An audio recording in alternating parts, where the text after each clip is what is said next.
Hello there. Wildkard. Yeah, it's 3 o'clock in the morning. It's Sunday. I drank way too much coffee. I've been screaming way too much. But it's rugby. It's the greatest sport in the history of the world. And it's Springboks versus the All Blacks. You can never count out the great All Blacks. This match, the All Blacks ventured into the dark depths of hell and clawed themselves out, the winners of this match. Yeah, this was played at Ellis Park. This was played at Johannesburg. This was played at the spiritual home of the Springbok Rugby, where Nelson Mandela famously handed the Rugby World Cup to Francois Pienaar in front of 42 million South African fans. Yeah, the All Blacks walked into hell and walked out the winners. We have to talk about that last quarter of the match. I think that's the dark contrast of the two teams really showed in the last 15 minutes. The score was 1 point apart, 23 points, 2 points apart, 23 points to 22. The Springboks overcame a deficit, finally pulled themselves back ahead, like the world champions that they are, pulled themselves in a position to win the game. Beauden Barrett gets himself yellow carded for tackling Jaden Hendrickson without the ball. Everything was looking out for the Springboks.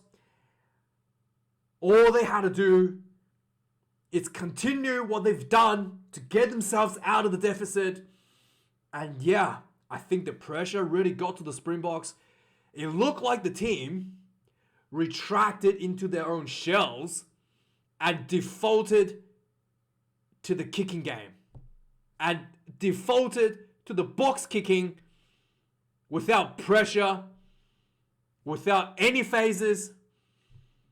I honestly felt like it was just one of those things where the pressure really got to the Springboks. And the decision making from the leadership just went out of the window. How can you box kick the ball away inside the All Blacks half when you're just outside the All Blacks 22, when you have a player in the bin, when the All Blacks had a player in the bin? The All Blacks, on the other hand, was down. The referee's counting to 10. The mouth guard is knocked out on the canvas, right? The All Blacks picked up the mouth guard, put it back in his mouth, and said, "Come on, let's go." And sure enough, the big names from the All Blacks team, quite ironically, some of the players that I've talked about in my previews that hasn't been doing the work that was required for the All Blacks, stepped up. Jordie Barrett, magnificent kicking game. Every time the box kick came to him in that third quarter, he caught it. He counter-attacked when it was needed, setting free Riku Ioane, someone I talked about has been pretty quiet last game. Just carved himself down the field. 50 meters, just destroyed the Springbok backline. Jordie Barrett, if he couldn't find space, the counter kick, the just huge counter return kicks straight down into the Springbok half, into the Springboks 22. And what's going to happen? The Springbok gets the ball. They have to put the ball back out for the All Blacks to throw a 50-meter line out.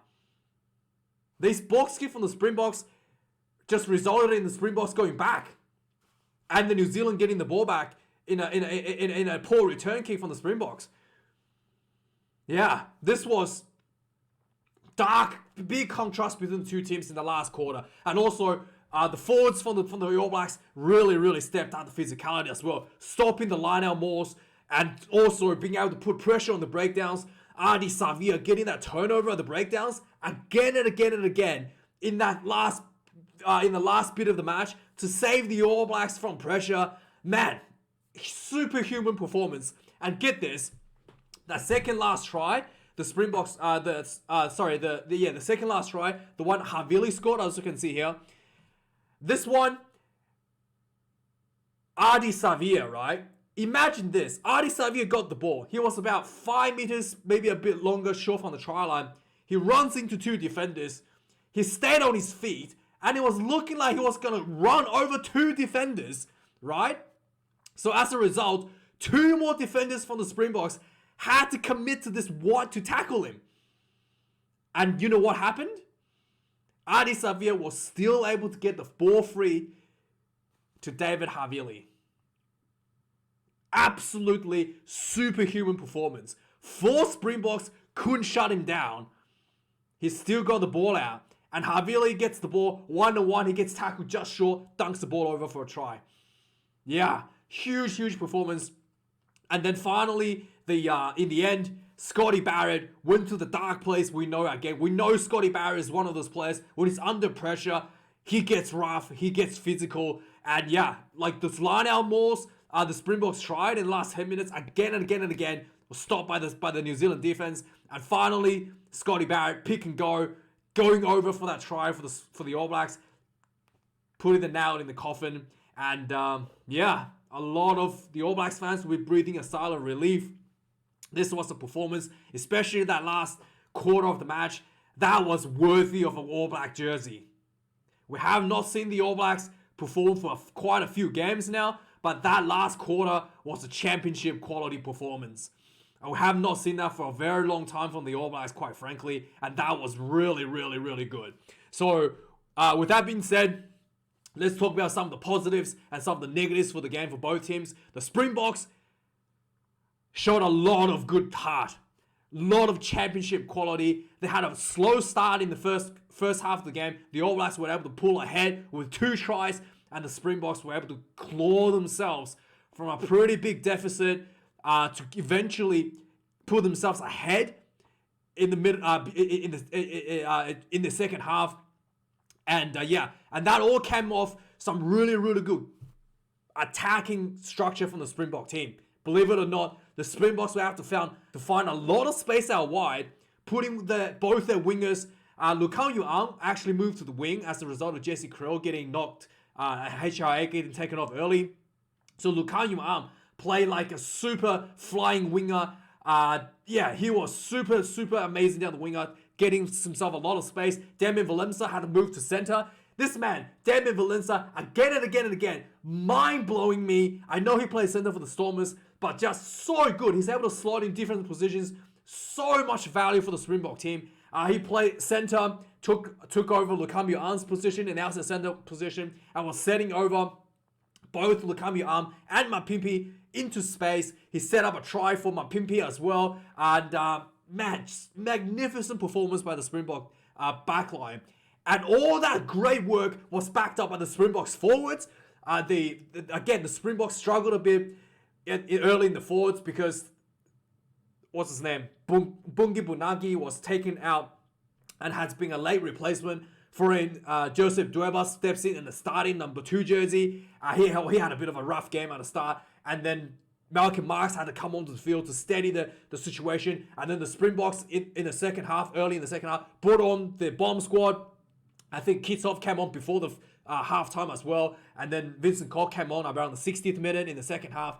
And then the bomb squad basically, put the hurt on the All Blacks with the maul, with the scrummaging, setting up that platform with the hard breakdown work for the Springbok team as well. Malcolm Marx once again great at the breakdown, and then setting up the platform to allow the Springboks to create that beautiful running rugby that we wanted to see. And the Springboks also showed a lot of heart as well. They were down, but they didn't and they had a lot of opportunity to kick 3 points, right? They didn't just go, hey, let's kick 3 points, guys. 100 Pollard, let's pop this one over and let's just, chip away the scoreboard. No, the Springboks showed a lot of heart, showed a lot of determination, showed the championship quality that made them the Rugby World Cup champions. They went for the lineouts. They went for they tried to go for the tries. Did not always work out for them, but the decision making, the determination to claw themselves out of the deficit was tremendously admirable. And then that third quarter came in. Beauden Barrett yellow card. It was looking like the Springboks had this one in the bag. Man, I don't know. Let me know what you think happened out there. I really felt like the Springboks just retracted into their shells. All that good work that they did in the middle part of the game, going out the window. They just, there was just, they didn't even build any phases late in that second half. They just line out, immediately box kick. Line out, immediately box kick. They get the penalty, right? Perfect opportunity to attack. Line out, immediately box kick. The backs didn't even touch the ball. Yeah, man, so disappointing. I was just so frustrated when I saw that, man. Like, I could not believe how that was gonna be the plan for the last 10 minutes with a player in the bin, but no less. The All Blacks had Beauden Barrett in the bin, and they just opted for box kicks without even running the ball more than one phase. Man, Anyway, let's go have a look at some of the stats. So run meters, 551 to the Springboks, to the All Blacks, 536. 2 tries to 4. The Springboks was leading by 2 points going into the last 15 minutes of the game. 68 carries for the Springboks, 111 for the All Blacks. So the All Blacks once again came out with a carrying, attacking rugby style that we kind of expect as well. But this time the All Blacks showed a lot more physicality. Caleb Clark was running players through. The Springboks also had the blame as well. The missed tackle count was probably a bit too high this game as well. So let's look at some of the stats at halftime. At halftime, right, the Springboks had 237 run meters to the All Blacks 331. So the All Blacks was leading the run meters by a long shot at halftime and then the Springboks was able to get themselves back in terms of the run meters. Carries, Springboks had 31 in halftime, 66 at halftime for the All Blacks. At halftime, the Springboks had 6 defenders beaten to the All Blacks 13, whereas at full time, the Springboks beaten 17 defenders, the All Blacks 20. So the All Blacks clearly beaten much fewer defenders. The defense was much improved for the Springboks in the second half. Turnovers conceded, turnovers apiece for both teams. 136 tackles made by the Springboks, 76 made by the All Blacks. Just to give you an idea, at halftime, the Springboks had to make 80 tackles to the All Blacks 42. Springboks missed 13 tackles at halftime. Yeah, already. 13 missed tackles already for the Springboks at halftime. The All Blacks only missed 6. In the second half, a reverse in the tackle miss count. The Springboks missed 7 tackles in the second half, whereas the All Blacks missed 11. So All Blacks definitely had some issues with Lukamio arm running through the defense quite a number of times, creating a lot of headaches for the All Blacks defensive line. Now in the second half as well, right? When we talk about the kicking game, at halftime, the kicking count was quite close. The Springboks had 14 kicks, the All Blacks 11. But full time, as you can see here, the Springboks had 23 kicks, the All Blacks had 19 kicks for themselves. So quite even overall for the kicking game. The Handré Pollard, 100% goal kicking once again. The All Blacks missed 1 conversion. And then at the end, the lineouts, pretty bad for both teams, to be quite frank. The Springboks actually lost 4 of the lineouts. At halftime, the Springboks already lost 2 of their own lineout fee. So the All Blacks definitely put a lot of pressure on the Springboks. There were a few, I've called it, unforced errors for both teams for not throwing lineout straight. So Joseph Dweba had 1 that was not straight, and the All Blacks had 1 that was not straight by Cody Taylor in the second half. So both teams were struggling with lineouts a little bit.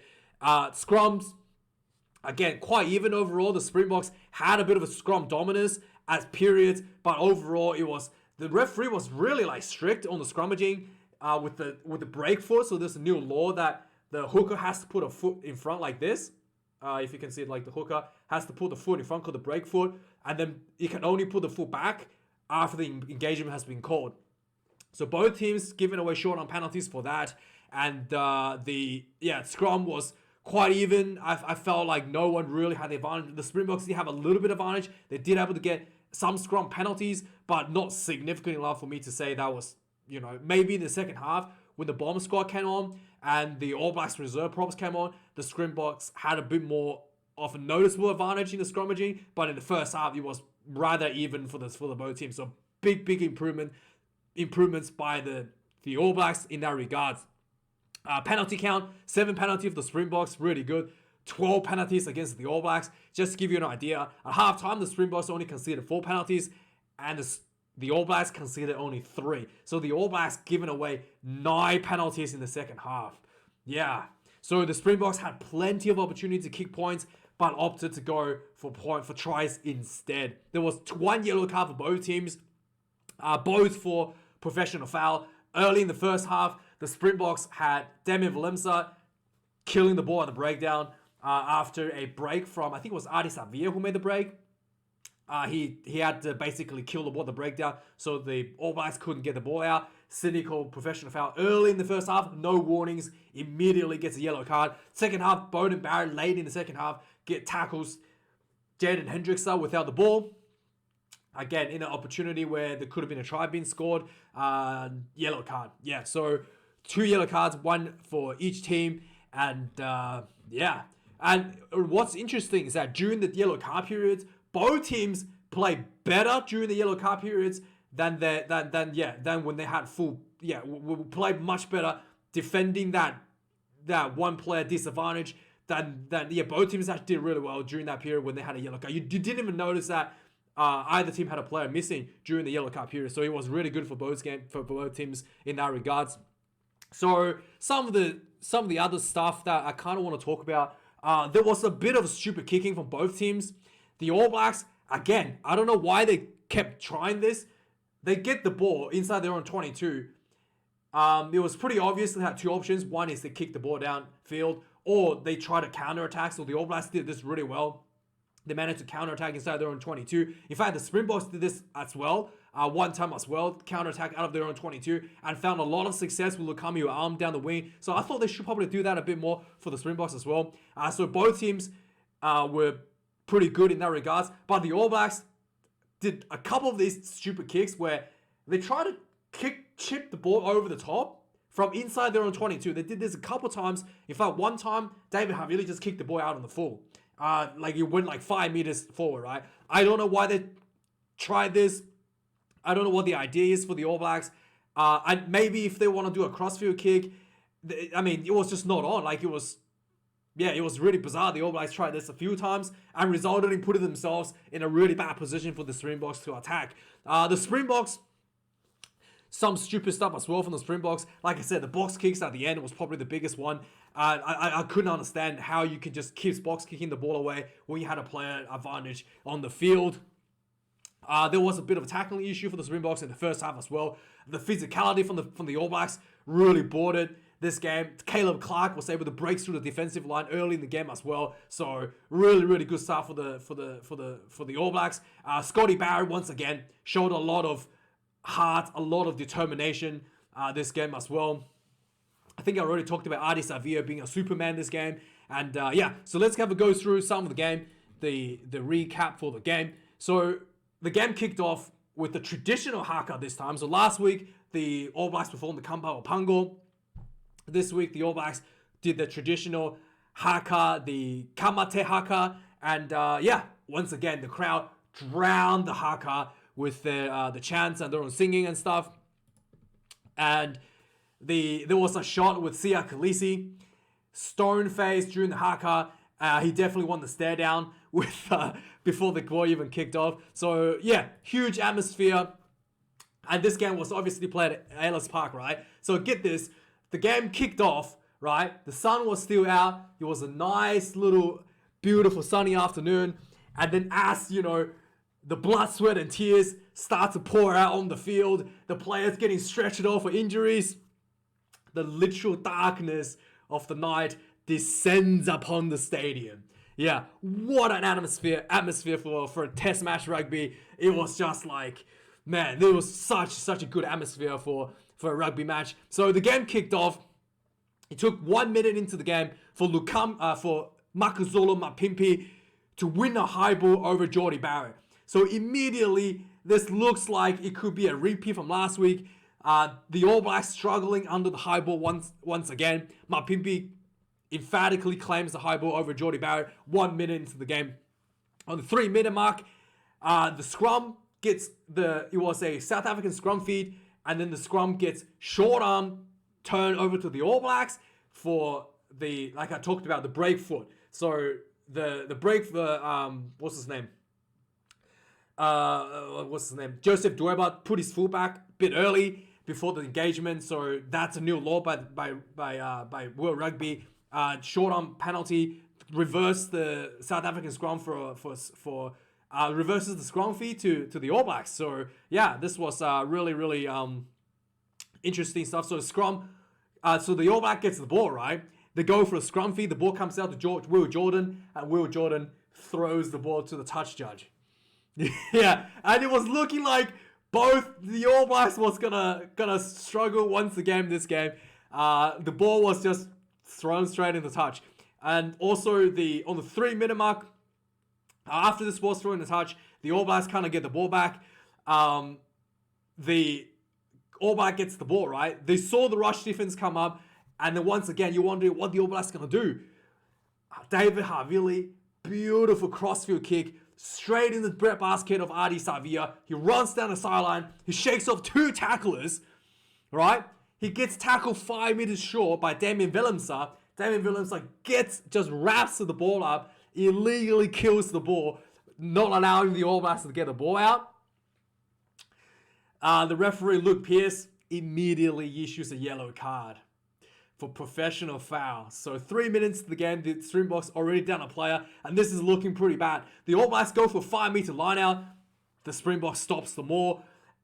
Gets penalized for illegal sacking. So the All Blacks recognizes that there's a player in the bin, decides to go for a scrum. And that break leg short arm penalty, the Springboks gets one for the All Blacks, doing the exact same thing, taking the fullback before the engagement, break foot penalty. So the Springboks gets out of jail. On the 8th minute, the All Blacks are on the attack. Peter Sepp du Toit, out of all people, gets an intercept. He runs down the field, right? Huge strides. I thought he was going to score, right? Huge strides. He gets chased down by Bodie Barrett, gets tackled 5 meters short, man. He tries to throw the ball back in. He gets the ball back into Lukami An. It looked like Lukami An crashes over. Referee says, held up. Man, that was a huge save by the All Blacks team, by Jordie Barrett making that. I thought Peter Sepp du Toit was through, man. On the 10th minute, the what do you call it? The Springboks, this is the first time they did this in the game. They were outside of the All Blacks 22. They box kicks into the All Blacks 22, and Jordie Barrett claims it clean this time. Yeah, so that was probably already starting to show you should stop doing this, because the All Blacks is prepared for the box kick into the 22, I guess. But anyway, the Springboks later on piled on more pressure on the All Blacks. They got really close to the All Blacks, despite the Springboks. They got actually really close to score a try, despite the fact that they had a player in the bin. You wouldn't even notice that Damien Willemse was in the bin during this period, because the Springboks was on such a dominance, putting on so much pressure onto the All Blacks. Long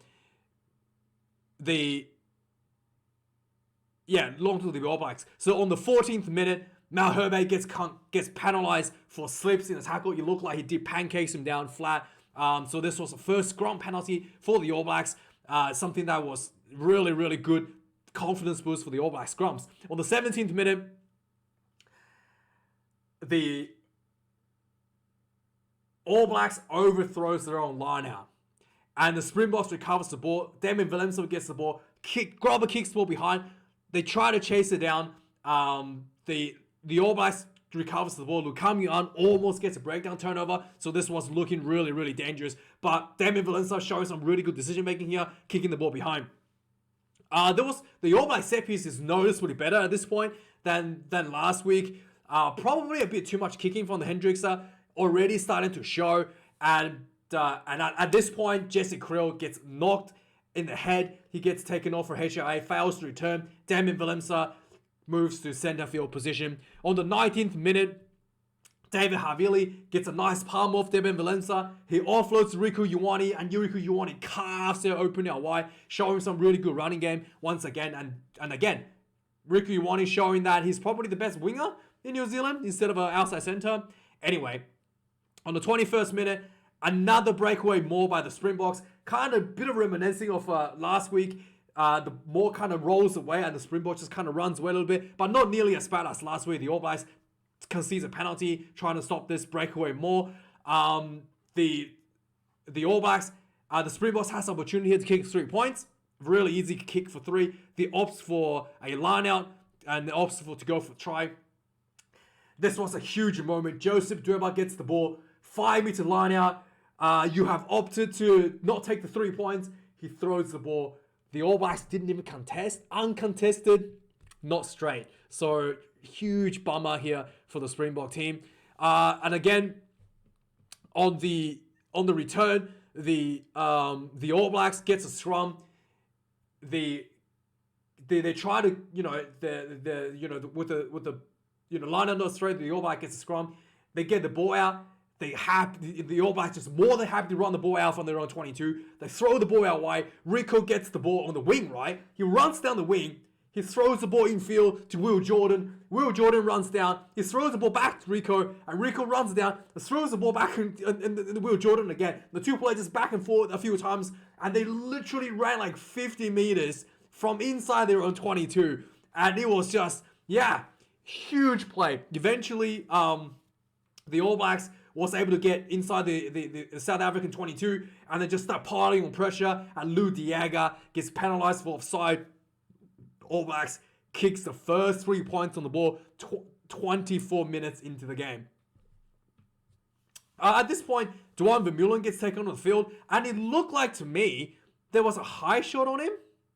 But nothing was looked at about Duane Vermeulen. Dwayne the Rock Vermeulen gets taken off the field around the 25-minute mark. On the 26th-minute mark, Caleb Clark is just running through people. At this point, the Springbok defense is really getting a bit concerning. There was a lot of missed tackles. And the All Blacks start building faces following this Caleb Clark run. 5 phases later, long ball to Will Jordan on the wing. He runs down, has one extra player wide, and it was Sam Cane. Throws the ball to Sam Cane. Sam Cane runs in for a try. This try looked very reminiscent to a try that Richie McCaw scored. I think it was Ellis Park as well, where he scores on the wing and his foot was in touch. And then the referee said he grounded the ball before the foot was in touch. I think this looked very reminiscent of that. But Sam Cane, almost like paying tribute to Richie McCaw, goes into the corner for the try. They missed the kick here from the side. Richie Mwonga, 8 points to 0 to the All Blacks. 27 minutes into the game, right? And at this point, the Springboks realizing the lineout's an issue. Malcolm Marx is on, and Joseph Dweba gets taken off the field. From the kickoff, the All Blacks gets the ball, right? Imagine you get the ball inside your own 22 from the kickoff. The All Blacks decides to do a chip over the top from this. I really don't know why they decided to do this, but this ended up giving the ball back to the Springboks. And then, what do you call it? It was just not really that good of an idea. So on the 31st minute, the All Blacks gets a line out. Again, the Springboks are not really fronting up the physicality that they did last week, and the All Blacks obviously lifted their own intensity as well, was able to get over the front foot, getting over the advantage line again and again and again, and they were just building pressure, building towards the Springbok try line. Eventually, the All Blacks got really close to the try line. A few pick and goes short, and Taki Yaho, we've seen him do this before in Super Rugby, that we know he has a physicality, that leg drive. He picks up the ball, sees a little gap on the blind side, runs in, spins around, puts the ball down for a try. I don't think anyone can stop him from that sort of distance. Huge leg drive, huge play. And suddenly the All Blacks is 2 tries ahead, 32 minutes into the match, and the scoreboard is 13 points to 0. And here's when the Springboks started to show the championship qualities, right? The questions are being asked, how are you going to come back from this? You haven't had a really good first half. And they kick off the ball, right? Luckily for the All Blacks, for the Springboks, the All Blacks, once again, try to do a kick over the top from inside their own 22. And this time, I think it was David Havili, kicks the ball straight out. And the Springboks gets a line out just outside the All Blacks 22, right? So the Springboks gets the ball in. The forward starts to charge it from the Springboks. They get another penalty, so the Springboks goes for another line out. They go for another more. The more slows down, right? The ball comes out. Just really, really beautiful hands by the Springboks. All the way out wide to Lukamu. He gets in the wing, right? He looked like he was going to get tackled. Dude, he had two players on him. He had, I think it was Adi Savia who was on him. He had, it was Caleb Clark and Will Jordan. Looked like he had him covered. He runs up, just shrugs off Caleb Clark. Yeah, one of the most physical, dominant players for the Springbok team. Shrugs him off, and Will Jordan tries to make a tackle on him as well. No worries, shrugs him off. And then, I think it was Richie Muonga tackles Willie LaRue on the inside of him. Thought he was going to get the ball. Don't even need him. He runs in for the first try for the Springboks. And, suddenly the Springboks gets themselves back on the ball. 7 points to 13. And just before halftime, the All Blacks was under a bit of pressure in a scrum. The Springboks earns a scrum penalty inside their own half. And this was maybe 55 meters out on a bit of an angle. And Hundred Pollard says, yep, I'll try a kick. He pops this one through just over the bar. And Springboks was able to get 10 points just before halftime, essentially.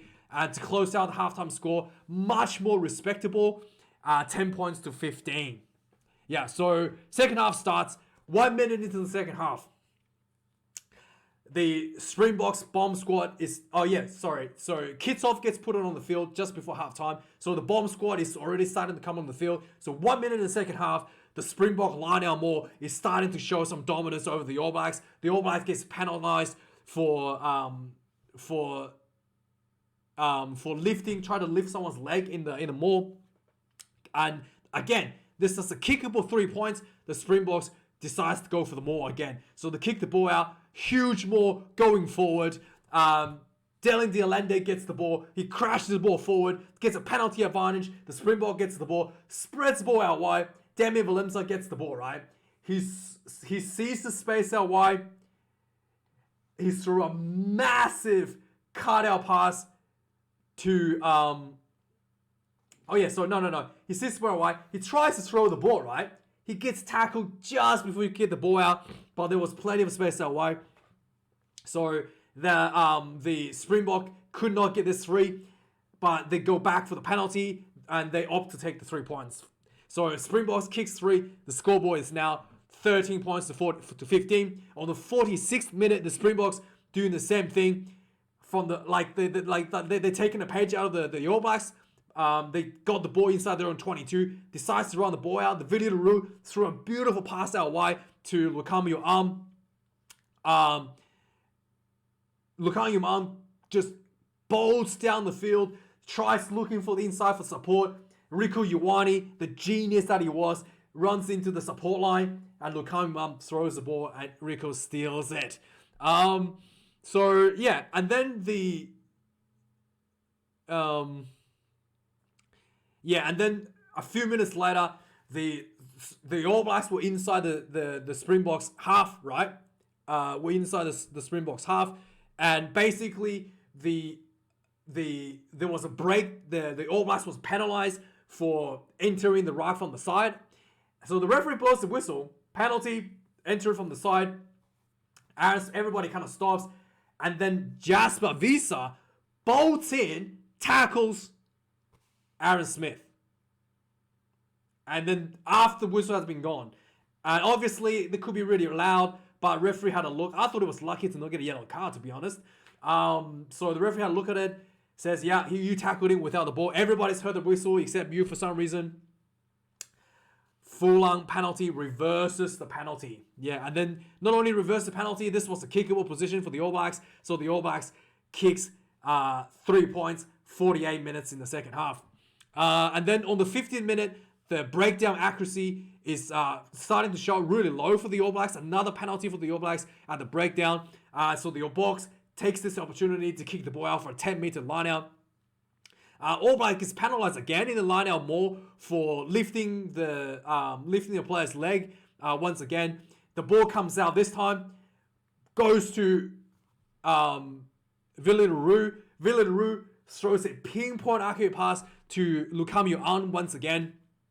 Lukamio bolts down the field on the sideline. Just magnificent work on the wing again. He throws the ball in field and it gets knocked back. I think it hits Jordy Barrett in the arm and gets knocked back in goal. And everybody's expecting the ball to go out. Damien Willemse puts the determined look on his face, reaches out, slams the ball on the ground. Referee on-field decision try, had the TMO check. Really unfortunate that Lukamio Arm's foot was in touch. When you throw the ball back, just inches away. And no try. A try disallowed for the Springboks. But again, huge success on the win for Lukamio Arm. On the 52nd minute, the Springboks gets another penalty, kickable 3 points, but they go for the more line out once again. A 5-meter line out, the more gets collapsed. The Springboks gets penalized again. The All Blacks gets penalized again, and the referee says one more time, someone's getting sent off, right? And at this point, I was like, yeah, okay, Springboks can go for the more again. So Springbok kicks the ball out for another more penalty. The All Blacks decides to substitute the new guy. What's his name? Newell? What's his first name? I know his last name is Newell. The new prop. Yeah, Fletcher Newell gets put onto the field. I was like sweating. I was like, why did you put on a new player in a situation like this? I thought he could literally get a yellow card immediately as he gets on the field, right? Because the referee just issued a warning. And then the Springboks are going for another line out. And this guy comes on. I was like, he must be under tremendous pressure. But luckily for the All Blacks, the Maul comes down with him on the field. Surprisingly steadies the Maul. Not giving away a penalty. And New Zealand hold. And a few phases later, Adi Savia turns the ball over. Yeah, rips the ball over and saves the All Blacks from a potential penalty and a potential, yellow card. Yeah. On the 56th minute, the All Blacks, Lukamio gets the ball inside his own half. This was like one of the most beautiful tries that was not given. The Lukamio gets the ball. He carves through center field. He runs down the field. A few players was trying to come up to tackle him. He gets caught by the bootlaces, literally caught by the bootlaces. And he throws a long pass to Mapimpi out wide. Mapimpi runs in. The commentators were screaming, Mapimpi try. And referee TMO checks. Lukamio was able to run through the middle of the field because Jaden Hendricks blocked Sam Cane from attack. I thought this was a little bit harsh, to be honest, because Hendricks was just standing there and I don't know. I mean, he's not, it's a bit tough, but it is an obstruction. And and I was like so disappointed. But what's really bad about this is, so the try was disallowed. The All Blacks gets a penalty for obstruction, and this was a kickable 3. So the All Blacks kicks 3 points in return. And this was heartbreaking for all the South African fans. So this was a literally 10 points reverse, right? You could have scored 7 points one end, and it was reversed for 3 points for the All Blacks. Heartbreaking stuff. 21 points to 13 after this was kicked. But the Springboks once again show the heart of the world champions. From the kickoff, the ball comes out. The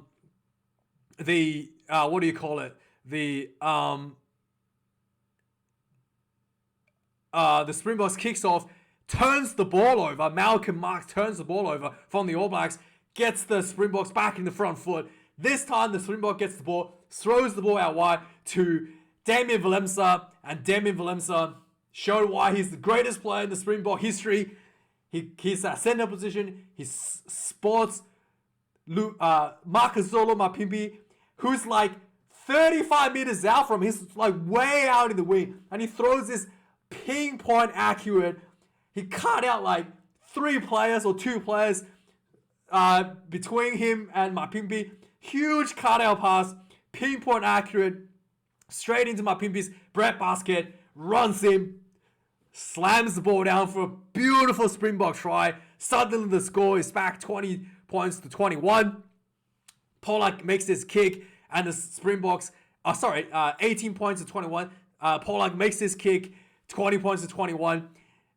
The All Blacks are ahead by 1 going into the final quarter of the game. All right. So on the 64th minute, the Springboks. What happened here? The Springboks was doing the box kicking strategy again, so not really putting on any pressure. But luckily for the Springboks, the All Black gets the ball, right? I think it was, who was it? Was it Sam Cane or was it somebody? But anyway, Springbok, they get the ball. I think it was Sam Cane. He throws a pass, or maybe it was Whitelock. I think it was Whitelock. He throws a pass to the new guy. Yeah, Newell drops the ball, right? And then Jaden Hendricks sees this, toes the ball forward into the end zone area. He tries to chase it. Beauden Barrett tackles him without the ball. Oh, disaster for the All Blacks. The referee had a look, says this was a try-scoring opportunity. Beauden Barrett gets a yellow card. With 15 minutes left on the clock. Yeah, so the Springboks takes the 3 points here. I thought they should just go for the try here because you've done so well going for the try. But no, they take the 3, takes themselves 23 points to 21 with 15 minutes or so left on the clock. And yeah, with the play in the bin, with 15 minutes left, 2 points ahead, 23-21, you figure the Springboks could close this one out. Really don't know what happened, man. So anyway, 67th minute kickoff. The Hendricks kicks the ball out on the full from outside their own 22. So a mistake, immediately makes this mistake. But luckily for the Springboks, they managed to steal the line out. So the Springboks, also the line out was not straight, so the Springboks get out of jail on that one. On the 70th minute, there was a huge scrum for the Springboks. They get a penalty for the Newell. The new guy gets folded badly. So Springboks gets a penalty advantage. They kick the ball out into the All Blacks half. The Springboks gets a more, right? The Springbok gets the more, gets the ball out, immediately kicks the ball back to the All Blacks. All Blacks takes the mark, sees space, quick tap, throws ball out wide. Riku Ioane bolts down the field on the win, 50 meters. He was away. He was so fast that nobody could, from his own side, could catch up with him.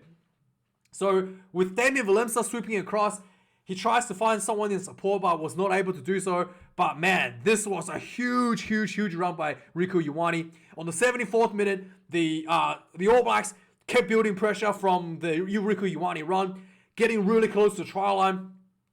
They had a penalty advantage, just pounding the try line. The Springbok strategy, basically, nothing fancy. 1-0 passes, pounding. Adi Savia gets the ball, pounds into 2 defenders. Look like he's gonna wiggle his way through. 2 more defenders had to come in to try to shut him down. He gets his arm free, pops the pass out to David Havili. David Havili gets tackled short, 1-1, but it was too strong. Reaches in for the try, 74th minute. Suddenly the All Blacks opens the gap to 28 points to 23. And then the Springboks gets another penalty. They go for another line out. This was about 5 minutes left on clock, so great opportunity for the Springboks to do something. And they go for a more. You're behind, right? You're behind, and you get an opportunity inside the All Blacks half. They box kick it again. Yeah, and then and again, 0 phases. Line out, more. The more didn't go anywhere. The referee says the more was clasped by the Springbok player.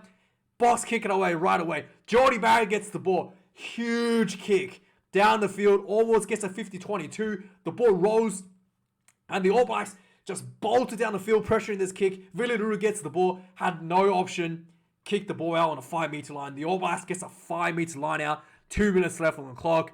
The New Zealand says, we can do a more just like you, Springboks. They set up a more. The more was clasped by New Zealand, so no penalty. The ball gets out, just pounds the try line. Adi Savia gets the ball. Again, he runs into like 3 players. He looked like he scored. all the All Blacks were cheering, and the referee says, no, short. And then Scott Barrett gets a bit angry. You can see it on his face. Picks up the ball, runs himself, barges down, slams the ball down one hand. And that was the end of the match. With a minute left on the clock, Richie Mo'unga had to do a kick. Waited for the clock to tick over the full 80. Pops the go through. 35 points, 23. The championship rounds, the All Blacks pulls himself for the win. Yeah.